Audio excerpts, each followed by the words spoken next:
I'm Joan Cartan Hansen. Thank you for joining us for this Dialogue Web Extra. We're talking with Robert Oxnam. I'm asking you about your autobiography, A Fractured Mind, living with multiple personality disorder. Let's take you back, and I hate to have you do the 30-second recount of your entire life, but let me ask you, starting with this, many people don't believe that this is a true disorder, that this is it's just something someone's doing. Could you talk to us a little bit about what multiple personality disorder or dissociated identity is? But it's interesting that you raised it because people do doubt. And it makes it for those of us who suffer from multiple personality, now called dissociative identity disorder. It's sort of the second abuse that we face to have to defend ourselves. My wife, who has been there throughout all of this, gets ferociously angry at people who doubt it because she's lived with it for 2 decades now. But essentially what MPD or DID is a fracturing of one's identity because of vicious abuse that occurs usually in the first 3 or 4 years of life, before one's identity is completely formed. And it's very understandable, I think, if you think back to that, if you have a combination of acute sexual and physical and emotional abuse, for a child to feel that he or she is just worthless, and therefore to create another identity of a good child who is worth something. And it's an attempt to survive while you still keep the other identity there to be abused. You actually split yourself into 2 parts so that you can, psychically speaking, survive. This is something that happens to hundreds of thousands, probably millions of people around the world. But abuse is probably the most hidden horror that we face in our society, so people don't talk about it. They certainly don't write books about it. Well, they should talk about it. If you look at even just the physical consequences of child abuse, a child who's abused now, far more likely to have heart problems, far more likely to have diabetes, far more likely to have struggle in their adult life. It should surprise no one that there's also psychological aspects to abuse. Anything we can do to understand just how important it is to recognize that this is not just a national problem, it's a problem that occurs in local communities and in families. And if it hasn't occurred in your family, it's occurred to somebody who lives next door or down the street or whatever. It's that prevalent. And learning how to identify it, learning how caretakers can help identify it, learning for people where people can turn for that kind of help is absolutely essential to dealing with it.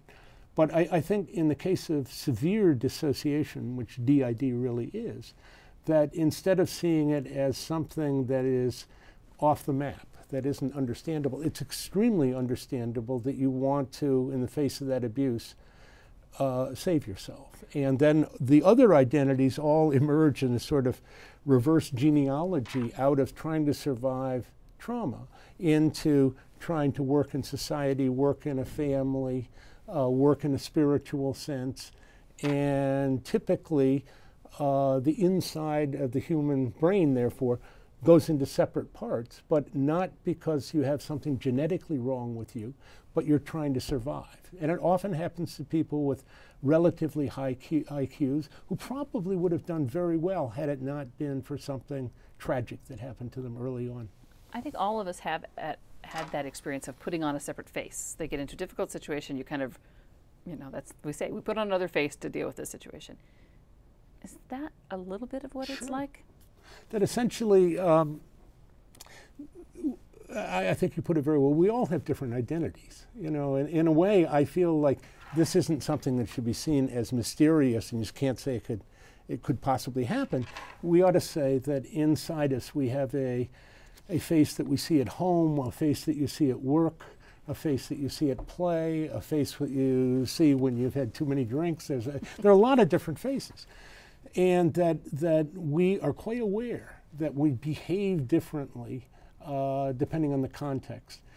In a sense, if you were to take that capacity for multiple identities that we're aware of, that we can sort of manage, and then add severe trauma to it, perhaps you could understand that you could have those different parts or faces actually become different identities with different names and different skills and all of that. It's a spectrum. It's not like it's out of the human experience. It's just how bad the experience was early on and what it did to the identity process. Well, in your case, you have managed to sort of recombine to 3 separate. How does that? I guess the big question is, how does that work for you in a day-to-day basis? It's a very, first of all, it requires therapy. Yeah. And right here in Boise, we have a remarkable Dr. Zuckerman, who's a key figure in dissociation therapy. It requires somebody who can guide you through the process to, first of all, know you're not crazy. And secondly, you've got to understand what originally happened to you. And then move into a process where you say, in my case, 11 inner personalities doesn't create a very good working arrangement. And then you go through a process in which you suddenly, in a multiple sense, suddenly find out enough about yourself. You know why it happened. And there's an incentive to go through, and this is sort of, it's both a delight to find out about yourself, but also amazing to watch the inner identities themselves begin to listen to each other, begin to, instead of being separate parts of your brain, think of it as sort of walls in your head, and we're breaking through those walls. And with the therapist's help, you can begin to make mergers so that composite personalities emerge and fewer numbers of identities are there. And then the ability to function easily on the outside, more easily on the outside, is part of the process. I don't mean to, we just discussed it in a minute and a half or 2 minutes. This can take 15 or 20 years. Well, it's a fascinating book, so I would encourage people to read the book if they're interested, because it is an interesting journey. You wrote something that I thought was beautiful, that you were 3, let's see if I get this right, 3 separate personalities linked by a common soul. That is the biggest thing of all. There are a few things I came upon because I hadn't realized, I'm not an expert in psychology or psychoanalysis, but it struck me that the key thing was not to create a single identity. You know, there's some things you get out of having different personalities in terms of special insights of looking at things in a sort of triangulated way. I'm not kidding. There are advantages to this. I wouldn't recommend this to anyone, but the fact of the matter is that what is central to making it work more cohesively is a common set of values. You can have different identities as long as they're operating on the same sort of value scheme. And then when you consider, you know, theologians can argue about what the soul is, but to me it's a kind of creative, believing energy inside yourself that allows you to relate to others and to a larger order. And if indeed there is if there's a consensus, is the best way to look at it. You use committee terminology with inside of dissociatives, but if there's a consensus about that soul and about those values, you both have something that draws you through the therapy process. And at the end of all of it, remember, you're not supposed to be in therapy all your life. There's a purpose on the other end of it that you can put your mind to. I found that since I got through, you never get through it, but through the most intensive part of therapy, that the world of art and art making emerged in my life that had never been there before. And so there's a richness, but ultimately whether it's somebody playing a musical instrument or somebody making art or it's somebody writing, the creative pursuits do require what in black communities they call soul and what I'll call a soul. It's a very, very important part of the experience. Well, before I ask you about your artwork, if someone is curious or feels that they need to reach out, what do you advise them to do? First of all, going to almost any individual therapist, frequently they will know about somebody in the community. Sometimes you go to those who are in welfare work or within the clergy, whatever, that there's another place. There are newsletters for people who have severe dissociation and know they do. One of them is called, beautiful name, Many Voices. And There are in a number of communities even self-help groups where people can talk with each other. The key thing is there are a lot of doors to enter. Walk in one of those doors. And if you sense that you've got a member of a family, if you've got a friend where there's clearly something that either they said it, that there's been severe abuse, or there's evidence of some kind of response that's going on in the mind that seems like it's a reaction to abuse, don't walk around it. You know, look at it, because at its worst, these disorders related to abuse can destroy one's sense of purpose and value, and can lead to doing damage to yourself. So reach out. Watch out. Let me ask you about your artwork. You had that is one thing you went through music, and now you're sculpting. Right. Tell me about it. I spent my life being outer life, being a specialist on Asia, and never being an artist. Never even think I could do it. I love to go to museums, but I couldn't do that.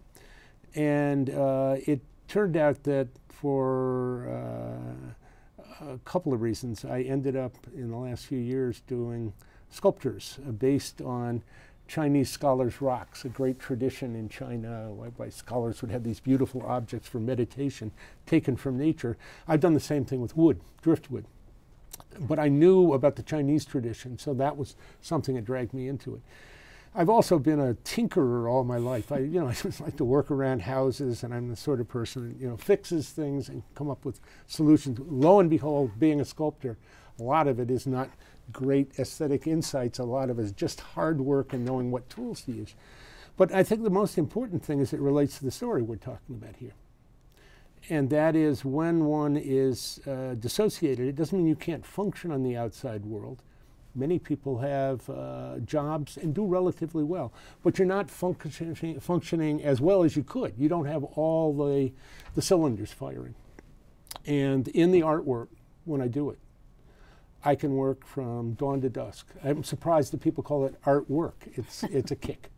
And it sounds unusual to say the whole of me is involved in it, but it really is the first time in my life where I can work from dawn to dusk and can't wait to get up the next morning to do it. So it's important as therapy. I know that people are enjoying it as expression because I'm into my 5th exhibition now. But most of all, I think it's important to note that there are a lot of people who have this disorder who have a creative side to them. So I've heard about other people in music. I've seen examples of other artists. You look at the world differently as a result of having multiple identities. That's the definition of many great artists. They can look at the world differently. They can look at the world differently, and it's. I don't know if we have a minute for a story. After a very poignant thing happened to me, after 9/11 in New York, a friend of mine was on a board doing South Manhattan redevelopment. On the same board was a woman who was a 9/11 widow. She lost her husband. And my friend said, "How are the kids doing?" And she said, "The older one's not doing too well, but the younger one's doing pretty well by reading." And I took him to the Barnes & Noble the other day, and he found this book called The Fractured Mind. I'm going, 11-year-old reading Fractured Mind. And make a long story short, we had lunch together. The little boy who looked a little like Harry Potter with a little bow tie. And he asked me the best question that anybody has asked until today. These are wonderful questions too. But he looked at me right in the eyes and said, "Look, I read your book." And I got to the end, and he said, "Gee, there are things you can do that are a little special if you fight your way through this. Why do you call it multiple personality disorder?" And you suddenly realize in that is someone who leapt to see in what we see as a problem. It's the solution that you take to the problem that can give you a sense of identity and specialness. And so I would just say to anybody who's faced a world of trauma, going through the therapy and coming out on the other side, you may want to do it not just to try to become normal, but to find out your specialness in the process. And to me, that's what the art's all about. Well, thank you for running out of time. I appreciate you taking time to talk with us. Thank you. And thank you for joining us for this Dialogue Web Extra.